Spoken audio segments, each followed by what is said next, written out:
Hello, athletes and fans of bodybuilding. My name is Terrick El Guindy with the Mr. Olympia. Today, we're launching Olympia TV live, and I brought some of the heavy hitters in our industry. Four-time Mr. Olympia, Jay Cutler. Jay, how are you? All's great, man. Happy to be here. Thank you so much. And with us also, Chief Olympia Officer Dan Solomon from Florida. Dan, how are you? Terrick, I'm great, and I was going to be here with Jay, even if he decided not to show up, because I have my Jay Cutler bobblehead with me. So I just figure if things don't go well, or if you're not getting the content from me that you want, I can just leave the bobblehead here, and you can interview the Jay Cutler bobblehead. Which, by the way, Jay, I think this is still available on Jay's website. It is, but this is what we're talking about today, right? Right. That's right. Yes. And just so you know, I have here, of course, you won 4 of those. You earned those. I have sitting over here on my desk the Sandow that is going to be rewarded to somebody. Now, the new version of the Sandow, Jay, it's a little bit bigger and a little heavier than the one that you have. But, of course, I'm just kind of letting this hang out in my office here at Olympia headquarters for a little bit until we figure out who's going to win this thing in December. You know, is that one all the same now? Because mine are all different, my Sandow trophies, all 4 of them. Well, since I took over the Olympia, they have not changed. The only thing that we, of course, change each year is on the bottom of the trophy. Yes, it has names. It has the names, and I'll see if you guys can see that. Yeah. You see it says right there, it says Larry Scott, Schwarzenegger, Oliva, Colombo, and then if you flip it around, this thing's very heavy. It's got all the winners listed on it. So every time somebody new wins it, we have to send it back and have it updated. What's going to happen when it runs out of space? I don't know. We'll just have to make it bigger, Jay. That's what we do. We make things bigger. So I had an opportunity to hold on to the Sandow, and it's quite heavy, It's big and it's heavy. But you know what? When you win it, Jay, I think you can attest to this. Moments after you win it, I would imagine the superhero power that you get from winning a Sandow trophy suddenly makes it feel not as heavy as it probably should. Because I remember all those years when I would talk to the winners, all you guys right after, and I would just see you guys would hold it effortlessly. I think there's this window of time right after you receive the Sandow where it weighs about 3 pounds. And in reality, I think it's every bit of 40 or 50 pounds. Yeah, it's amazing, man. Quite an achievement. It's what you dream about since I was a teenager, and to achieve that goal, man, it never seemed close enough. And when it was in my hands, it was amazing. Yeah, it's an exciting time. And you, I think, did as good a job as anybody as far as making the fans a part of the way you were feeling. I know people always kind of viewed you, Jay, as like that blue collar champ, one of the, you were kind of one of us, I think. And I remember in 2006 when you won it for the first time, I think on some level we all felt like we won that night. It was quite a night.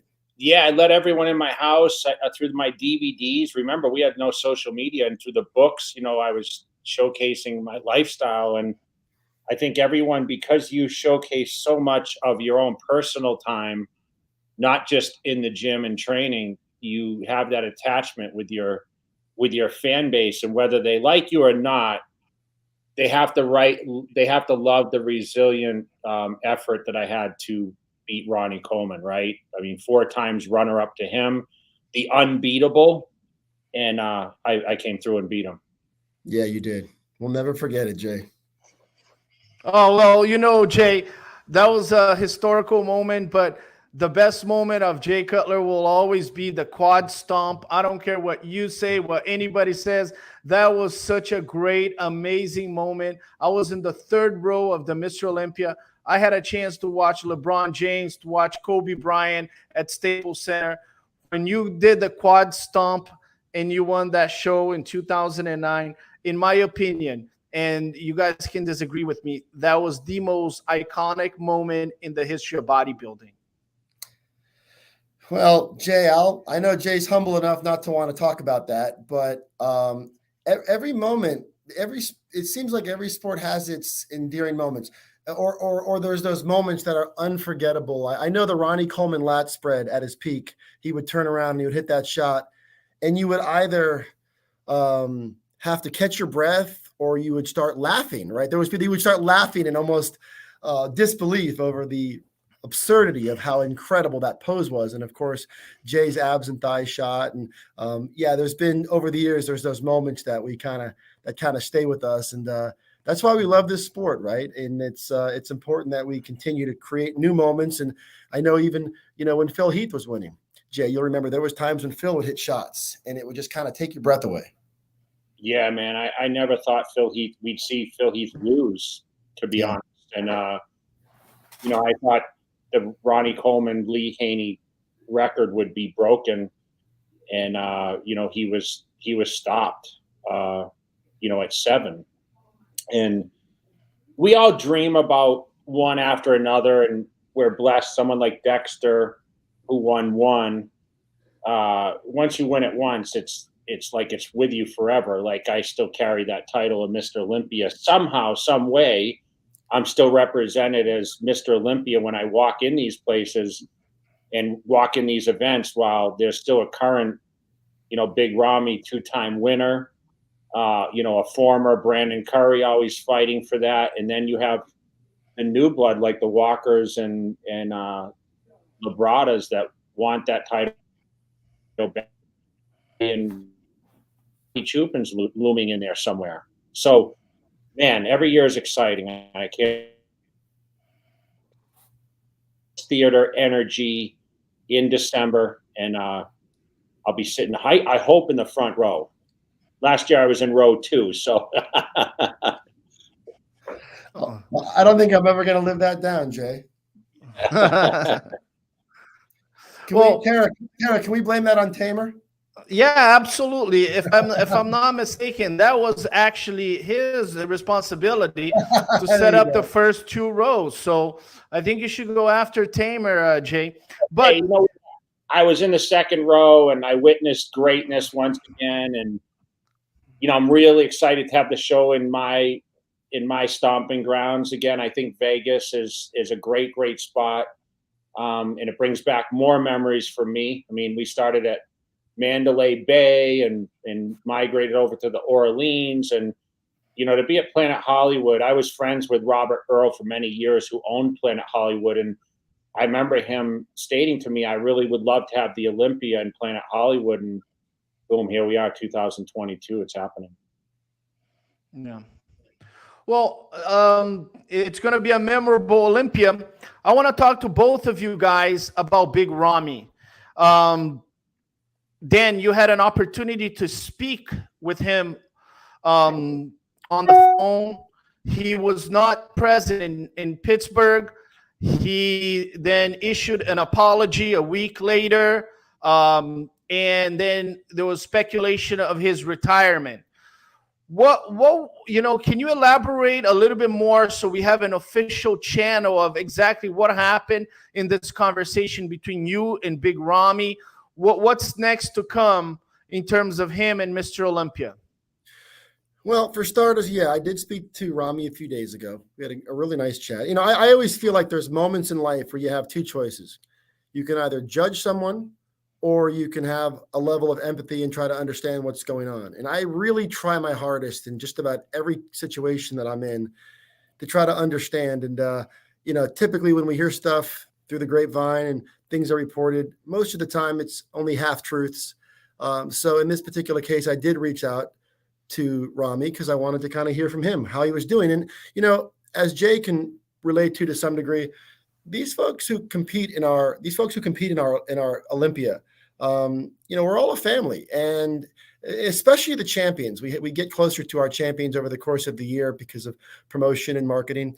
And I think it's really easy to sit back and be critical and to judge and to do all that. But as Jay knows, Terrick, as you know, there's stories behind all of this, and you don't become the best in the world, or you don't start on this journey unless there's something in your past that took you down that path that made you want to suffer and devote your life to one of the most difficult disciplines in the world. There's no sport that asks as much of the competitor as the sport of bodybuilding does. It's relentless. And to take on that lifestyle, there's usually things that are in the wiring and the DNA of that individual that set them down that course to begin with.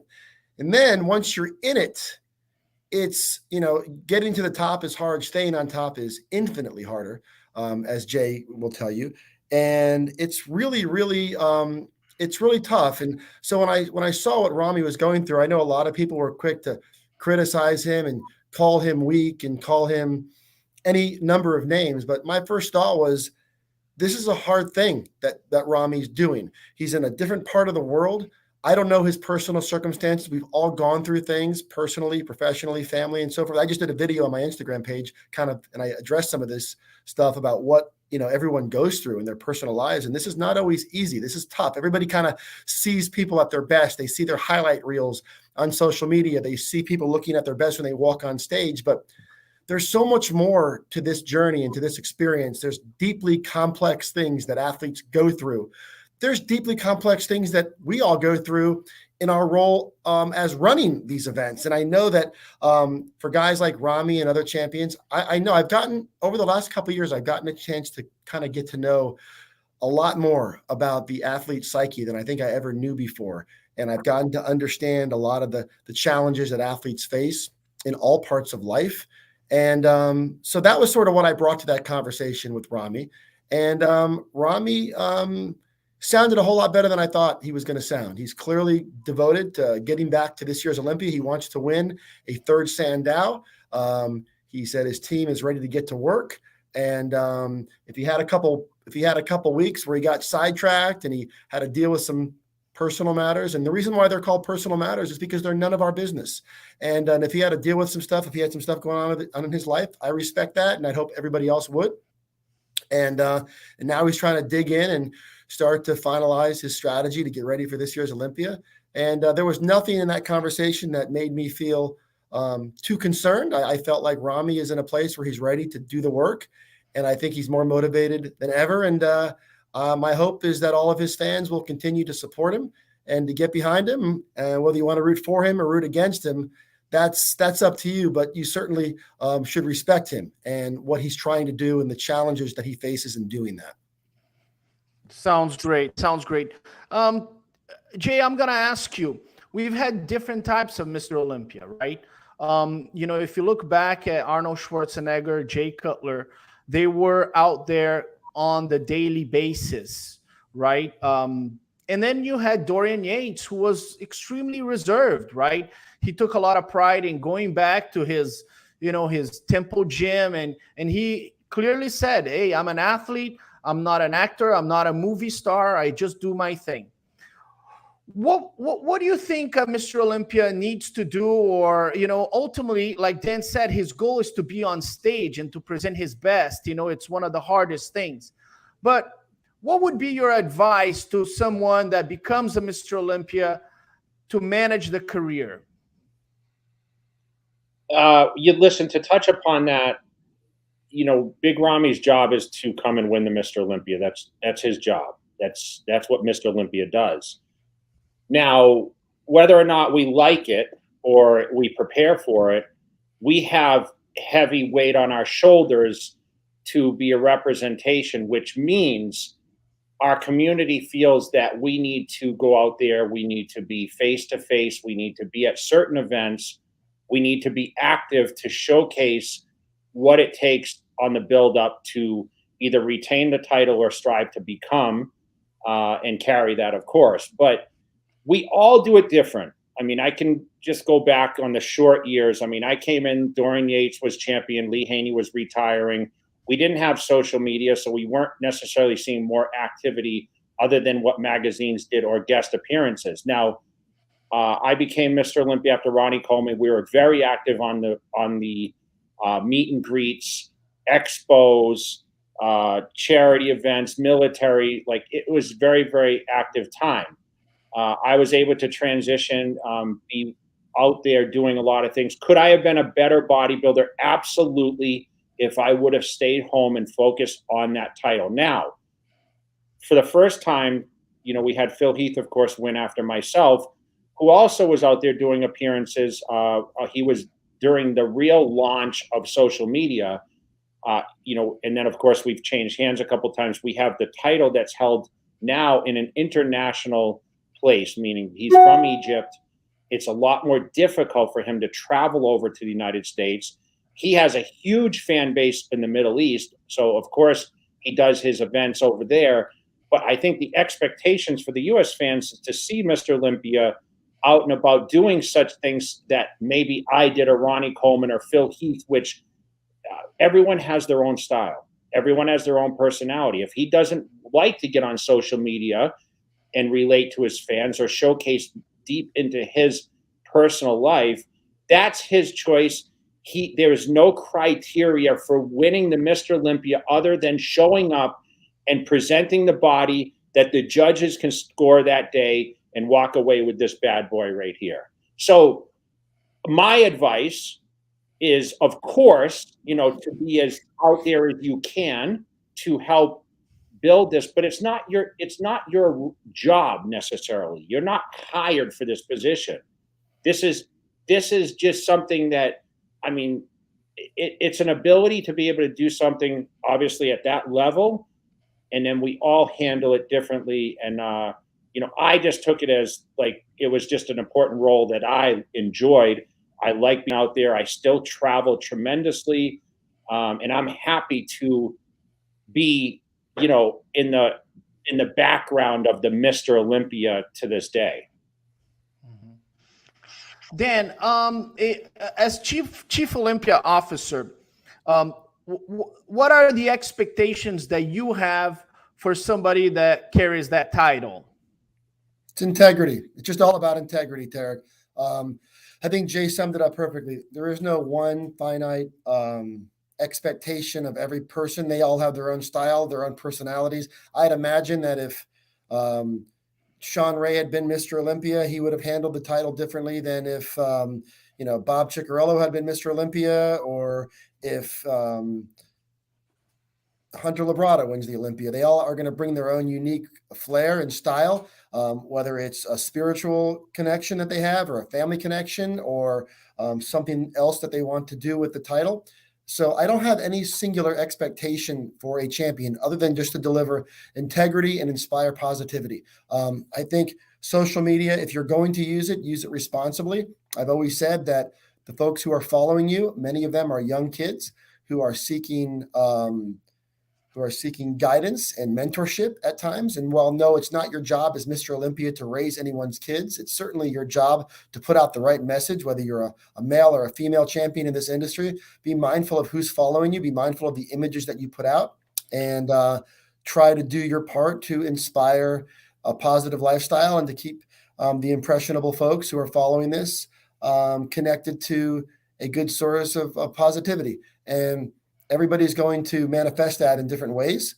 What Jay did with it is different than what Phil did with it, is different than what Lee Haney did with it. And they all did very uniquely good, positive things with it. And I just kind of feel that's where we're at. So I don't think there is an answer other than just represent the sport in a manner that makes all of us proud to be a part of it. I want our champion to represent the Olympia title in a manner that makes me proud to have the job that I have. I want him to represent the event in a way that makes Jay proud to be a former champion. And that's all we ask of anybody who wins these titles. That's very nice. Now, my question is for both of you guys. Do you think social media puts a lot more pressure on not only the Mr. Olympia, but, you know, some of the top competitors, because people are scrutinizing everything that you do, right? Everything that you say. And maybe guys, you know, they win the Mr. Olympia or they win a big title. They say, you know what? Maybe I'll just pull a Dorian Yates and just reserve myself. You know, Phil Heath was the first maybe Mr. Olympia to experience this, you know, crazy scrutiny. And I think he would be one of the first guys to say, you know what? Social media can really interfere with you. You know, I wasn't ready. Nobody was ready for social media. It became such a strong part of our lives. Do you guys think that sometimes bodybuilders, you know, you have the boogeyman who uses social media in his advantage, but some bodybuilders that are a little bit more hesitant go, you know what? I don't want people to scrutinize my lifestyle. Do you guys see that as well? I guess you want me to speak first? Go ahead, Jay. Go ahead, Jay. So I was one of the fortunate ones that was mentored by the person who created this whole thing, which is Joe Weider. Okay. He had Flex and Muscle and Fitness. And I remember our conversations. You know, I moved to California. Joe took me under his wing to teach me a lot about life and bodybuilding. But he said to me, I'm never going to put out a bad picture of you. And I'm never going to represent your image in any kind of way that is offensive or off misrepresentation of what you are. So if you look back, and we have some people that are going to watch this or listen to this, and they know Jay Cutler from the time it started in the books to the transition to social media, I'm still that same person. So I wasn't necessarily a vocal person, such as a Blessing now is more vocal, right? I had more of a reserved personality. I try to, like Dan said, I choose what I put on social media because I am aware of who is watching and when. And not to say I have to create a fake persona, but just show what kind of created my whole character and why people follow me. And I think it does put pressure, because I feel sometimes me being at the age that I am, but to go back to the competitors right now that are under scrutiny, because one thing I didn't have to deal with is when you take videos, or they can really analyze a screenshot other than what the books put out. Like I just said, that Joe never put out bad pictures. So if there's a bad picture taken, if a bodybuilder is in transition and they're blowing out their stomach or whatever else, and then all of a sudden it turns into, look at his midsection has distension or whatever. We all have to deal with that, but you've got to have really thick skin. And unfortunately, you can't mold that into certain people. So they're going to be offended. They're going to maybe react a different way. For me, I honestly never cared what anyone said. I knew I walked in the gym in a tank top in the midst of my off season when I wasn't as big and I wasn't as in shape, because I had this, I had this title. So for me, my confidence was always at a level where I knew my ability, and nothing anyone ever said necessarily bothered me. Although, we'd have had some people that, thought, oh, well, Jay, you're not going to win and this and that. And I was more like, I'm going to prove them wrong. But at the same time, I just worked harder and just came back to be at my absolute best. You want to elaborate on that, Dan? The social media impact on all of us. Yeah, I mean, I think Jay said it perfectly, and the reality is, look, social media. I think there's more danger in it than there is positives. I'm a little bit old school, as you guys know. So if you could push a button and make social media go away, most people would not push that button. I might. I recognize the value that we use it to promote things, and we sell tickets, and we provide visibility in a number of ways. And I do recognize the obvious commercial value in social media. We would all be foolish not to appreciate the fact that social media has completely changed the paradigm of how we do business. And in many ways, it's very positive. And there's a lot of people who are watching right now who are incredibly successful and rich beyond measure because of social media. So certainly social media is incredibly valuable, and it needs to be embraced. Unfortunately, I have gotten to know a lot of the downsides to social media, a lot of the social pressures, and a lot of the things that, and you could argue that, if you're strong enough, it shouldn't matter, but it does matter. And it can be a real heavy distraction in many ways. You got to realize you're talking to a guy who's also a parent of a teenager. So my lens is going to be different in terms of what social media can be and how it can impact young people and all that. So I'm a little bit more cynical when it comes to social media, but I do recognize it. And I just feel like what Jay said, it needs to be used responsibly. And if it's used responsibly, it can be incredibly positive. And where else can you push a button and have, in Jay's case, 3 million people see a message in a few minutes? It's a very powerful thing as long as it's used responsibly. So that's that's basically my take on social media. It's definitely my least favorite topic. The only topic that is less interesting to me than talking about social media is talking about when athletes change coaches or when athletes change supplement company sponsors. Those are the other two topics that I very rarely find any interest in. But I know a lot of other people do. So that's where I'm at. Yeah. I see all the young kids and they videotape their whole lives, right? They walk around with their phones and, they have zero concern about what's happening. And for us, I'm 43 years old. For me, it's so unfamiliar, because I think, in the age that we are and the responsibility that we have, there is a certain command of the narrative, right? And, but, going back to Big Ramy, like Jay said, his job is to come in and win the Mr. Olympia. And he has done that the last 2 years. And there's no doubt he's great with the fans. I don't know if it was this past year or the year before that he gave a belt, correct, Dan, to one of the fans, right? He gave his championship belt to one of the fans. So he is really good with the fans. The young kids, they love him, right? So I'm sure he'll come back and be around, and the fans are gonna get to see him a little bit more. With that being said, Dan, we're going back to Las Vegas, Nevada.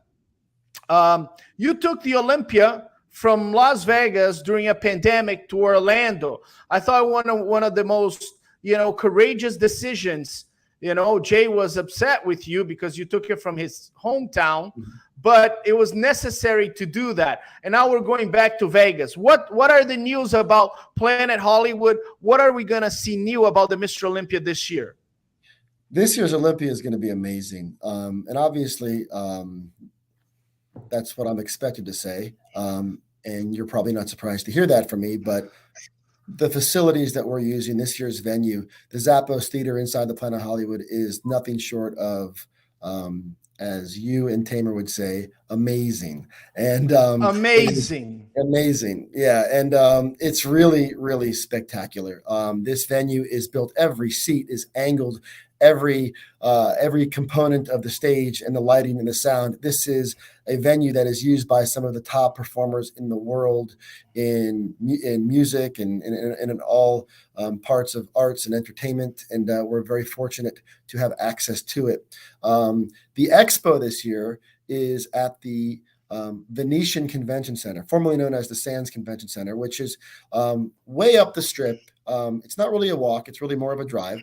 But it's a beautiful expo space, and we have over 350,000 square feet of expo space, and we're going to do something that's pretty amazing. Our team has been, every year we try to focus on elevating some part of the Olympia. As you guys know, the stage production has taken several steps forward. A lot of that credit goes to your brother, Tamer. He and our production team have really taken that to another level, and we're really excited about that. And we've taken components of our prize money and our marketing and our global licensing components of the Olympia. Every part of the Olympia, we continue to push it forward. The one area that I think we need to do a better job at, an area that we can be better, and that you're going to see something next level, is our expo. The expo was starting to look the same each and every year, and I was noticing that. And you'll find that when it comes to self-evaluation, I'm very humble and I'm very open-minded to what needs to be done. And the expo experience is one that we're really working to reignite and to provide some different flavor, different energy, and a different overall experience. So that's where a lot of our focus is this year. We have a lot of interest from exhibitors and from sponsors and all categories of commerce. Exhibitor and sponsorship sales are still open. So if you guys want to do that, if you're out there and you want to be a part of it, there's still a couple months to get those deals done. I would encourage you to move quickly. But the expo is something that we're really focused on this year. And we want to do something that's going to provide a whole lot of value for the fans and for the companies and our sponsors and just everybody who's a part of that Olympia experience. We want to take the expo to a whole new level. We call it the Olympia World Fitness Expo now. And we have a tremendous celebrity commitment to making that special. We have interest from all competitive organizations that do things from powerlifting and strongman events, and all parts of our physical culture. So you're going to see a whole lot more there. Tickets have gone on sale. Our VIP tickets are already long sold out. There's a lot of interest this year, but yeah, you're going to see some real improvements. But being on the Strip, remember, we were in Vegas a few years ago, but we were not on the Strip. And to be on the Strip in one of the most premium spots on the Strip, the Planet Hollywood, as you guys know, is right in the sweet spot of the Strip. And to be able to be a part of that, and to be in that location, and to have that backdrop, it's going to be incredible. Yeah, I'm excited. Jay, talk to me about living in Vegas and competing in Vegas.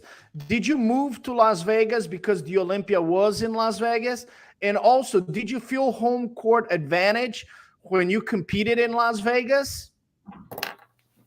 I didn't move here necessarily because only it was here. I came here for the opportunity for business and real estate, but it was definitely a great, great tool for me to have 24-hour gyms. I was in Orange County prior. I moved to California. I mentioned it for the books.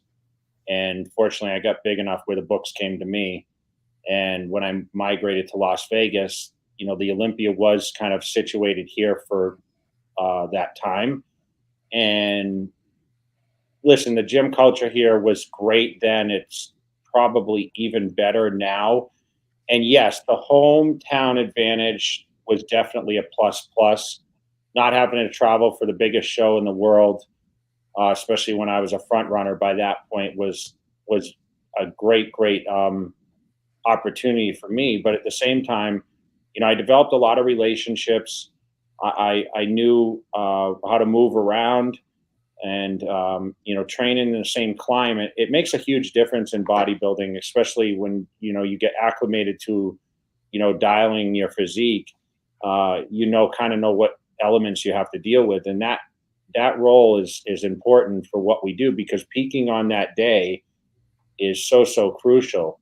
And Vegas, it was a very touristy place. It still is. It's back in full force now, and it's just a great place to have these type of events. You have the biggest events in all professional sports that are usually held in Las Vegas, and it's just great to be here and represent this. Yeah, I'm excited to go back to Vegas. I'm in California. It's quick for us, but I got to tell you, Orlando kind of, is a little bit in my heart, because Orlando saved us, right? As Jake Wood said, Orlando saved us. And that Mr. Olympia, the first time we went to Orlando, man, it was an excitement. So everybody was so happy to get together. So, and credit to Dan, it was a very courageous decision 5 weeks before the Olympia to say, hey guys, we're not doing it in Vegas, we're doing it in Orlando. And it came out to be amazing. Jay, I want to go back to you real quick. We just had these guys winning these pro shows. Blessing Awodibu. What do you think of this guy, Blessing Awodibu? I think Blessing's, he's a fresh face for what we're looking at. And I think him being vocal, which, I feel him and Walker, I know they had their kind of battles, but Walker has the confidence and I don't think arrogance. And I feel that Blessing, I don't think he's necessarily trashing other people. I think he's somewhat respectful. I think he's a little more boisterous than obviously Nick, but these new guys seem to have a lot of confidence. And we saw Charles Griffin also win. He's a big voice, and he was pretty adamant about where he wanted to be landed this year's Olympia. So, we got some hungry guys, and where we have some absent words from the Hadi Chupins and the Bonics and Big Ramys at this point about what they're going to do come December. It brings a little excitement to our buildup as we get closer. And listen, there's a lot of other qualifying contests. My biggest disappointment is not to see these shows packed up with talent striving to get on the stage. My training was always, it was one goal of my year was to stand on that Olympia stage. And I didn't miss an opportunity to get there. And that's that's where I feel I wish I could give these guys a little lift to say, get on stage and let's see you guys battle it out. I want to see the best of the best on that Olympia stage. I don't want to be missing a guy here and there because they didn't get qualification because it didn't fit with their timetable. Yeah, yeah. And we had 1 year that I think Steve Cutler just missed by, took second here and then missed by points. But, I agree with you. We want to have the biggest stars in the Mr. Olympia. Dan, do you think that maybe because the top guys, Brandon Curry, Big Ramy, and William Bonek, they're a little bit more, a little quieter, a little bit more reserved, that the other guys, the younger guys coming up, they're like, hey, let me make some noise here to get noticed. Do you think that's what's happening with the young guns? Well, let's start with this. Getting back to the social media conversation. Back in the day that Jay is talking about, in order for an athlete to connect with his fans, in order for the athlete to feel that energy back from their fans, they had to get on stage. And that was a big part of it. They would go and they would compete because they would want to grow their following. Now athletes can stay home and do that. They can film training videos. They can do videos while they're in the car driving. They can do a number of things that make them quench their appetite and achieve their objective of growing their following without having to go through a full-blown prep. That's another casualty of social media, unfortunately, is that it is no longer vital in the eyes of an athlete who's trying to earn a living and support his family and do his whole thing. It's no longer as vital for them to compete. So that's what we're dealing with. And that's one of the things. But I will say, with regard to Blessing, I think Blessing is doing a great job. It's hard these days because it's become frowned upon to be boisterous and to tell everybody how great you are. It's become a self-deprecating world, right? Everybody, it seems like it's very trendy now to be, quiet and say very little and, let your physique do the talking, which is great. But things are far more compelling when athletes aren't afraid to mix it up a little bit and say some things and get people like you, Terrick, excited to talk about it. And I know because I lived in that world for a long time on the media side, and I would wait for guys like Jay or Dexter or Ronnie to do something or say something, so it gave us stuff to promote. Blessing, I think, has found that sweet spot. He's very endearing. He's got a real fun way of going about things, and I hope. And by the way, that's not that's a very natural, innate thing to be able to do. He's very good at it, and I hope that other athletes maybe take a page out of what Blessing is doing. I find Blessing's approach to be a whole lot of fun, and I think other people are kind of starting to see it, and I'm hoping that it inspires other people to show their personality and mix it up a little bit, because it sure does make it a whole lot more fun to follow. He backed it up, though. He backed it up. That was the most important thing. Yep. Yeah, he won 2 shows, and then he told Charles Griffin that he should have been grateful that he left 1 show for Charles Griffin. I'm sure Charles didn't like that, but as a promoter of bodybuilding shows, this is how I make my living. I promote bodybuilding shows, and I go to countries, and I need guys to give me content. And I need guys to take off their shirt, and you might not want to say a single word, but I'll tell guys, take off your shirt. I need to see your physique. You worked so hard for it. You look amazing. Take off your shirt, because I need to show people what's going to happen in the Mr. Olympia. I'm shooting today with Abtin, an athlete from Iran. And as soon as I get to the place, I'm going to tell him, take off your shirt. We need to see your abs. We need to see your chest. I did an event. Arnold Schwarzenegger wanted to do an event here in Santa Monica, and he called us to bring all the bodybuilders, right?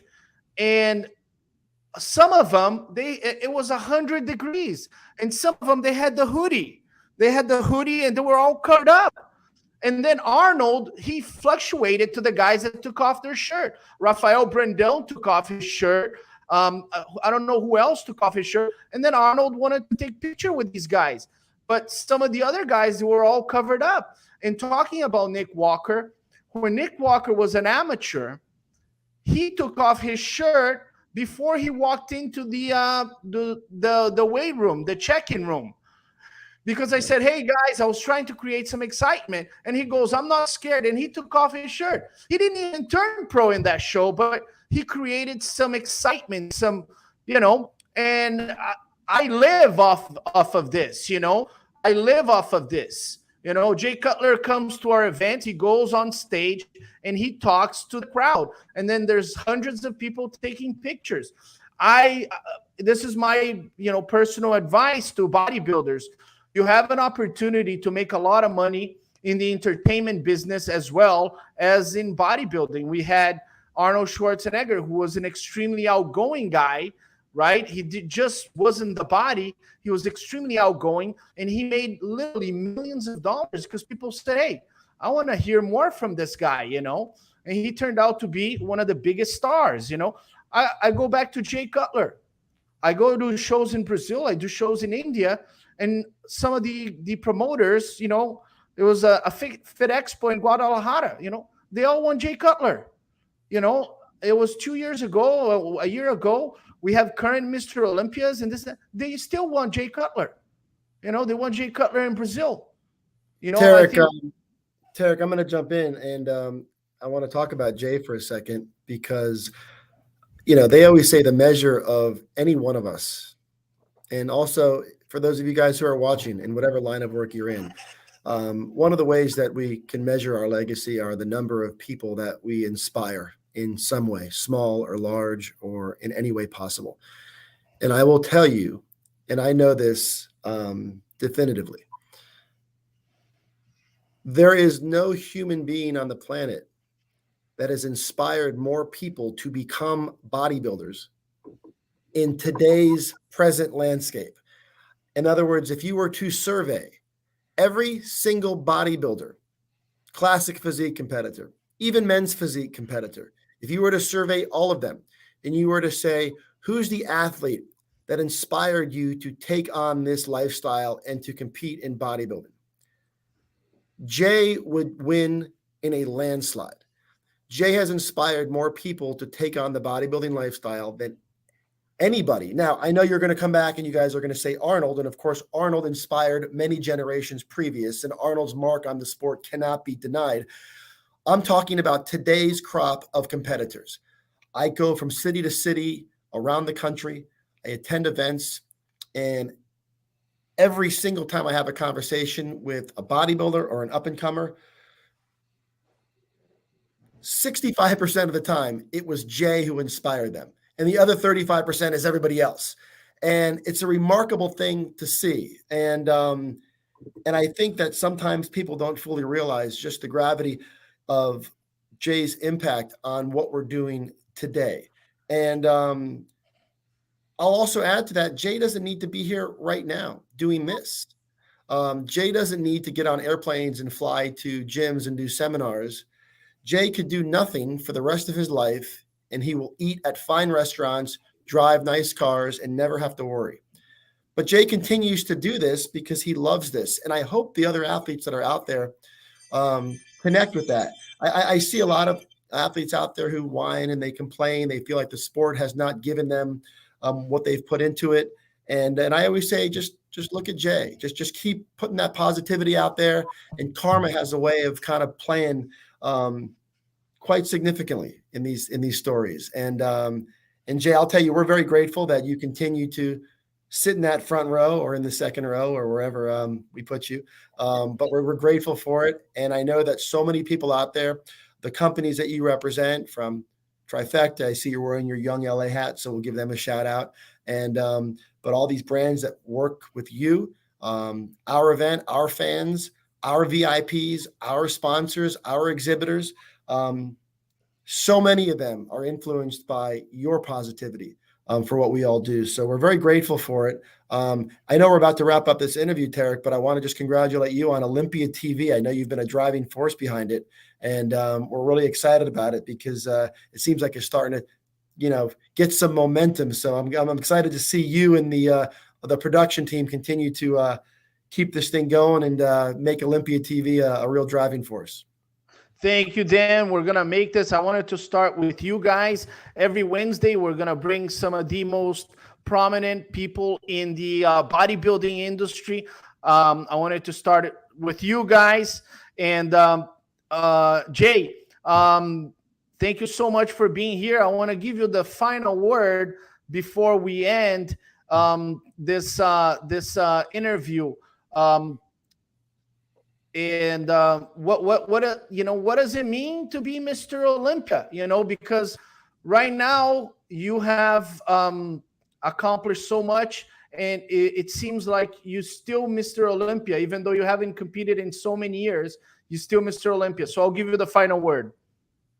Yeah, listen, I love the respect. I appreciate you guys so much. And sometimes it's, you know, sometimes I say, why me, right? Because, you know, me selfishly work to be the greatest bodybuilder in the world. And I had dreams and aspirations. I think we relate so well. I mean, I'm a little older. I mean, not necessarily me and Dan around the same age, but we all had dreams to be, right? And that just kind of shifted as life went on. And even myself, like, the bodybuilding thing is done for me as far as what my goals were in that sector. But, you know, Dan mentioned, I just love it, right? I just love it. What it's like to be Mr. Olympia. Sometimes I have to walk in this trophy room that I'm sitting in now to realize what I actually achieved, because when you love what you do and you strive to be your best at what you do, and you never imagine that you're going to be selected or represented as the #1 position. I mean, if you could take anyone's job that's watching this or achievement and say, I was the best in the world at what I did, like, that's something, you know, coming from a town of 6,000 people in Massachusetts, and, you know, just wanting to make my brothers and my sisters and my parents proud. Man, I never thought that it was achievable. And, you know, I don't ever appreciate excuses. So when I hear the word I can't, it's all relative to what you're willing to put out and what you're willing to do and how far you're willing to go. And you work your lifestyle around it. And, you know, for me, I became very successful, but at the same time, I'm appreciative of what could be the next. And I've been put in that position to have the opportunity to promote events, be part of it. I was the first ambassador for the Mr. Olympia when they featured. Thank you, Dan, for allowing me to be the first representation. And it was an honor. It was an honor to do that. And you, in part, the whole organization and the fans that will watch this or listen to this, make me feel every day like I still carry that crown, and it's never going to go away. I worked, you know, 20 years to win the title pretty much, and I still feel like I'm Mr. Olympia. You're absolutely right. I still walk in events, and I still have the appreciation, and I'm just a guy. I'm just a guy that loves what I do, and I'll continue to try to inspire people all around the globe. Yes, I get on airplanes every single weekend. It's tough on my friendships, my relationships. It's tough sometimes mentally, physically. I still train every day. My biggest important time of the day is to still go to the gym and train. And I have no ambition to be bigger. I like to stay a little leaner. I still eat on a healthy diet, obviously, you know, being part of Trifecta and representing brands, including my own, that give me that opportunity. And you know, I'll continue to the end of time. And what it's like to be Mr. Olympia, it's a blessing. It's definitely something that anyone should strive to be if they want to be the best in our business. And we have a lot of Olympia categories now that are relevant. But Mr. Olympia with the Sandow trophy, that was everything to me. So it still is. So thank you, guys. Yes, absolutely. Thank you so much, Jay Cutler. Always an honor. Chief Olympia Officer Dan Solomon, thank you so much. Guys, like, subscribe, Olympia TV. We'll see everybody at the Mr. Olympia stage. Ladies and gentlemen.